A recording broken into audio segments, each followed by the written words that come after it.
அதாவது மக்களை கூட்டுவதற்காக திரைப்பட நட்சத்திரங்களை அரசியல் கட்சிகள் தங்களுடைய கட்சிகளில் இணைச்சிக்குவாங்க.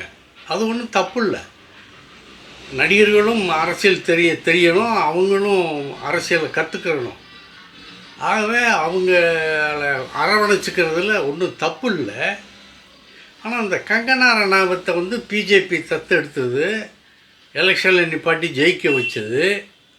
அந்த அம்மா பிஜேபியை ரொம்ப புகழ்ந்து பாடணும் அப்படிங்கிறதுக்காக 2014 தான் இந்தியாவுக்கு சுதந்திரம் கிடைச்சது. பிரதமராக மோடி பதவி ஏற்ற பிறகு தான் இந்தியாவுக்கே சுதந்திரம் கிடைச்சது. இதை எல்லா அரசியல் கட்சிகளும் தங்களுடைய கட்சிகளுக்கு, தங்களுடைய இதுகளுக்கெல்லாம் பிரபலப்படுத்தணும், சொல்லணும் அப்படிங்கிற ஒரு கருத்தை சொல்லிடுச்சு. 1947 தான் இந்தியாவுக்கு சுதந்திரம் கிடைச்சது. அது காந்தியடிகள்னால் தான் அப்படிங்கிறது உலகறிந்த உண்மை. அது தெரிஞ்சிருந்தால் அது இந்த மாதிரி சொல்கிறதுக்கு காரணம் என்னென்னா, மோடியை புகழ்ந்து சொல்லணுங்கிறதுக்காக, மோடியினுடைய நன்மதிப்பை பெறணுங்கிறதுக்காக இந்த மாதிரி வரலாற்று தவறுகளெல்லாம் சொல்லிடுறாங்க. இதுக்கு சரியான பதில் அடித்து கொடுத்துருக்காரு நம்ம சத்ருகன் சின்ஹா. கங்கனா ரணாவத் மாதிரி ஆட்களையெல்லாம் அரசியலுக்கு கொண்டு வரும்போது அவங்களுக்கு சரியாக ஒரு அரசியல் பாடத்தை கற்றுக் கொடுங்க. இந்த மாதிரி கற்றுக்குட்டித்தனமெல்லாம் பேசக்கூடாது. 2014 சுதந்திரம் கிடைச்சது, ஏதோ யாரையோ புகழ்ந்து சொல்லணுங்கிறதுக்காக இந்த மாதிரியெல்லாம் சொல்லி மக்கள் மத்தியில் ஒரு தவறான எண்ணத்தை ஏற்படுத்தி விடக்கூடாது அப்படின்னு அவர் கண்டனம் தெரிவிச்சிருக்கார். அது உண்மைதான். சரி, நேற்று சென்னையில் ஒரு மிகப்பெரிய அரங்கம், ஒரு திறப்பு விழா நடந்தது. வேல்ஸ் வர்த்தக மையம், அதாவது ஐசரி கணேஷ் அவருடைய இது. அந்த வர்த்தக மையத்தில் திரைப்பட நகரம் இருக்குது, மாபெரும் திரையரங்கு இருக்குது. ஒரு மிகப்பெரிய பரப்பளவில் அந்த வர்த்தக சபை அமைஞ்சிருக்கு. இதனுடைய திறப்பு விழாவில் ஏசி சண்முகம் கலந்துக்கிட்டார். அவர் ஒரு கட்சி வச்சுருக்காரு. ஏசி சண்முகம் கலந்துக்கிட்டார். நம்ம அமைச்சர் தங்கம் தென்னரசு கலந்துக்கிட்டார். முக்கிய விருந்தினராக உலகநாயகன் கமல்ஹாசன் எம்பி கலந்துக்கிட்டு பேசினார். அவர் பேசும்போது ஆரம்பத்தில் அவர் எப்படி பேசுவாரோ, உயிரே உறவே தமிழேங்கிற மாதிரி மக்களை கூப்பிட்டு அதுக்கப்புறம் தான் அவர் தன்னுடைய உரையை நிகழ்த்தினார். அதாவது ஆசியாவிலேயே பெரிய ஸ்டூடியோன்னு ஒரு பெருமை ஒரு காலத்தில் ஒரு வாகினிக்கு இருந்தது. கிட்டத்தட்ட ஒரு 14 அரங்கங்கள் மேலே இருந்தது, படப்பிடிப்பு அரங்கங்கள் இருந்தது. அதை நானே போய் பார்த்துருக்கேன். அதுக்கு அடுத்தது ஏவிஎம் தான். கிட்டத்தட்ட ஒரு 12-10 எவ்வளோ இருந்ததாக எனக்கு நினைவு. அப்போ கமல்ஹாசன் ஏவிஎம் சரவணன்கிட்ட போய் சொன்னாராம், நம்ம தான் ஆசியாவிலே பெரிய திரைப்பட இதாக இருக்கணும், ஸ்டுடியோவாக இருக்கணும், ஆகவே மேலும் நீங்கள் நிறைய துறங்க அப்படின்னு சொன்னாராம். அதுக்கு சரவணன், நான் திறக்கிறேன், ஆனால் அந்த நிர்வாகத்தை நீங்கள் பண்ணுறீங்களா அப்படின்னு கேட்ட உடனே, இது எதுக்குடா வம்பு நமக்கு அப்படின்னு வேணான்னு நான் சொல்லிட்டேன். கமல் நேற்று பேசுனது நான் சொல்லிட்டேன். ஆனால் இன்றைக்கி ஐசரி கணேஷ் சாதிச்சிருக்காரு. அவருடைய தந்தை எனக்கு தெரியும், அவரோட நான் நடிச்சிருக்கேன். இந்த Chennai pan India film make Tamil சென்னையில் தான் நடந்தது. அதுக்கப்புறம் தான் மற்ற ஊர்களில் நடந்தது. சென்னை தான் அதுக்கு பிறப்பிடம். ஆகவே சினிமா பயிலரங்கம் ஒன்று ஐசரி கணேஷ் திறந்து வைக்கணும், புதுசாக உருவாக்கணும். ஏற்கனவே இருக்குது, அரசனுடைய இதில் இருக்குது. இருந்தாலும் ஒன்று திறந்து வைக்கிறதுல தவறு இல்லை. அது திறந்து வைக்கணும் தன்னுடைய ஆசையை சொன்னார். ஆசையை சொல்லிவிட்டு விழா அந்த முடிகிற கட்டத்தில் தெய்வ குழந்தைகளுக்கு இந்த மாற்றுத்திறனாளிகளுக்கெல்லாம் ஒரு பரிசு வழங்கினாங்க. அந்த பரிசை உலகநாயகன் கமல்ஹாசன் தான் கொடுத்தாரு. அதான் அந்த விழா ரொம்ப சிறப்பாக அமைந்தது. நேற்று விழா முடிந்தோன்னா அவர் பிறப்பிட்டு போயிட்டார். ஞாயிற்றுக்கிழமை இருக்கார் சென்னையில். ஞாயிறு மாலை அங்கே டெல்லிக்கு பிறப்பிட்டு போகிறாருன்னு எனக்கு தகவல். ஒரு கால் சனிக்கிழமையே பிறப்பிட்டு போகிறாரா என்ன, இன்றைக்கி நேற்றே பிறப்பிட்டு போனாரா என்னங்கிறது தெரியலை. ஆனால் ஞாயிற்றுக்கிழமை பிறப்பிட்டு போவாருங்கிறதான் எனக்கு தகவல் இருந்தது. அப்புறம் இன்னும் ஒரு இது இப்போ எல்லாம் இப்போ வருஷ கடைசினா டிசம்பரில் நிற்கிறோம் நம்ம. இப்போ டிசம்பரில் நிற்கும் போது எல்லாருமே வந்து ஜாதகங்கள் அந்த இப்போ ஹேசியங்கள் சொல்ல ஆரம்பிப்பாங்க, ராசி பலன் சொல்ல ஆரம்பிச்சிடுவாங்க. இந்த ராசிக்கு அது இப்போ இந்த ராசி உள்ளவங்க பெருசாக வருவாங்க, அந்த ராசியில் உள்ளவங்க இந்த கஷ்டமாக இருக்கணும் அப்படிங்கிற மாதிரியெல்லாம் சில ராசி பலன்களை ஊடகங்களில் சொல்லுவாங்க.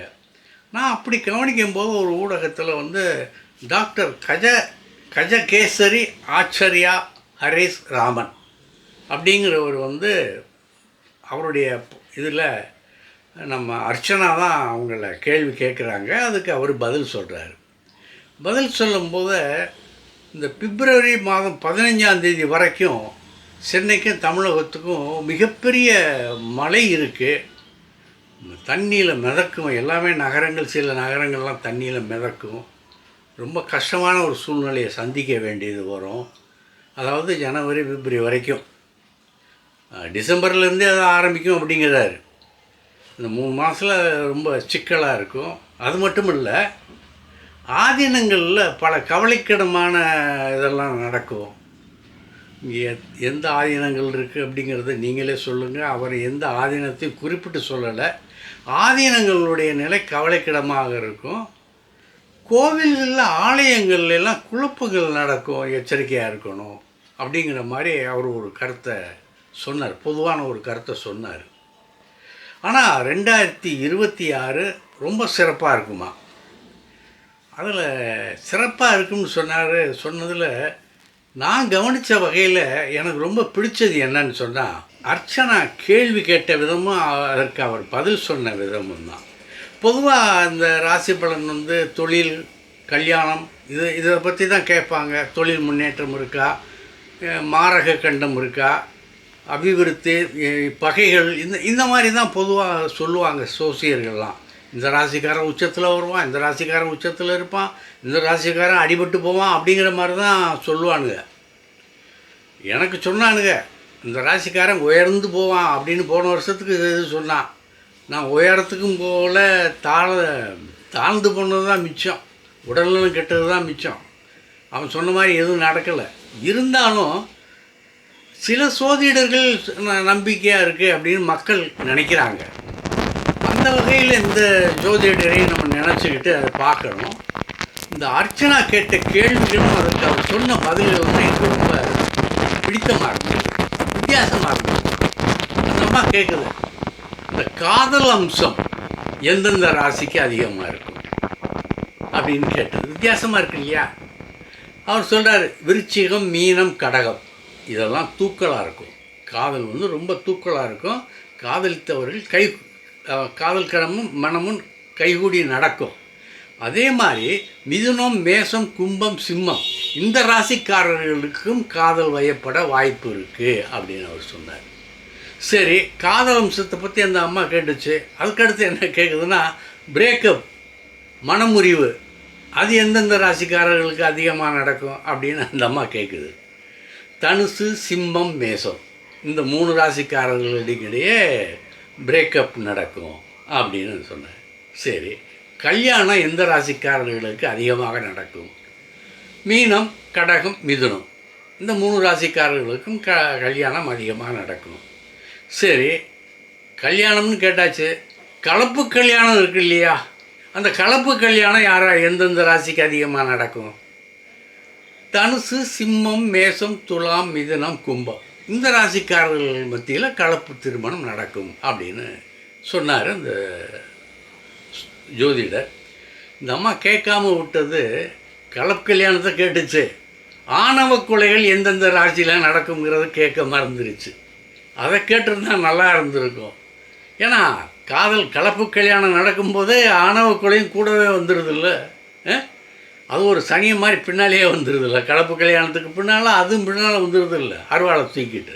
அதை கேட்டிருக்கலாம். சரி, இந்த ராசிக்காரர்கள்லேயே ஜாக்பாட், இந்த 2026 ஜாக்பாட் அடிக்கிற ராசி எது? அந்த எந்தெந்த ராசிக்காரர்கள் ஜாக்பாட் அடிப்பார்கள்? அதாவது ஜாக்பாட்னு அந்த இதில் இல்லை, குதிரை பந்தயத்தில் அந்த இதில் இல்லை, பணக்காரர்களாக மிகப்பெரிய பணக்காரர்களாக ஆகும் வாய்ப்பு எந்த ராசிக்காரர்கள் இருக்குது? மிதுனம், துலாம், கும்பம் இந்த 3 ராசிக்காரர்களுக்கும் இருக்குது. சரி, வாழ்க்கை தர உயர்வு விருச்சகம், கடகம், மீனம் இவங்களுக்கு இருக்குது. சரி, எல்லாரும் சொல்லிட்டீங்க. எச்சரிக்கையாக கவனமாக இருக்கக்கூடிய ராசிக்காரர்களை பற்றியும் சொல்லிடுங்களேன் அப்படின்னு அந்த அம்மா கேட்குது. கடகம், கும்பம், சிம்மம். இந்த சிம்மம் குறிப்பாக ஹெல்த்தில் ரொம்ப எச்சரிக்கையாக இருக்கணும் அப்படின்னு ஒரு அதை சொன்னார். சரிங்க, இந்த கடன் தொல்லையால் ரொம்ப பல ராசிக்காரர்கள்லாம் கஷ்டப்பட்டுக்கிட்டு இருக்காங்கல்ல, அவங்க எந்தெந்த ராசிக்காரர்களுக்கு கடன் தீரும்? கடகம், மீனம், விருச்சிகம், மகரம் இந்த ராசிக்காரர்களுடைய கடன்கள் அடைபடும், தீர்வும். அவனே கடன்காரனே கடன் கொடுத்தவனே அப்பா போதும்ப்பா இதோட அப்படிங்கிற சொல்கிற அளவுக்கு அவ்வளோ தாராளமாக நடந்துக்கிடுவான் அப்படிங்கிற மாதிரி ஒரு எண்ணம் நமக்கு ஏற்பட்டது. நிம்மதி எல்லாம் போச்சு, நிம்மதியாக இருக்கிறது எதியா, எந்த ராசியா அப்படின்னா விருச்சிகம், கடகம், மகரம், மீனம். கெத்து மிதுனம், மகரம், விருச்சிகம், மீனம். ஹெல்த்தில் ரொம்ப கவனமாக இருக்க வேண்டியவர்கள் யார்? சிம்மம், கும்பம், கடகம். சரி, 2026 டாப் ராசி எது, உச்சத்தில் இருக்கிற ராசி எது அப்படின்னா கன்னி ராசி. கன்னி ராசியில் குபேரனே குடியிருக்க போகிறான். அந்த அளவுக்கு பணம் கொட்டும். வீடு மேலே வீடு கட்டுவான். எல்லா வகையிலையும் அவன் பிரபலமாக இருப்பான். வாழ்க்கை தரத்திலையும் சரி, வெளி உலக வட்டாரத்திலையும் சரி, அந்தஸ்திலையும் சரி, இந்த கன்னிராசிக்காரன் மிக உயர்வாக இருப்பான். அவன் தான் இந்த வருஷத்தில் 2026 ராஜ அம்சம் உள்ளவன், குபேர அம்சம் உள்ளவன் அப்படின்னு அவர் சொன்னார். அவர் சொன்ன கருத்தை உங்கள்கிட்ட பதிவு பண்ணிட்டேன். நாளைக்கு பார்க்கலாம். இந்த வீடியோ உங்களுக்கு பிடிச்சிருந்தா லைக் பண்ணுங்கள், கமெண்ட் பண்ணுங்கள், ஷேர் பண்ணுங்கள், சப்ஸ்கிரைப் பண்ணுங்கள்.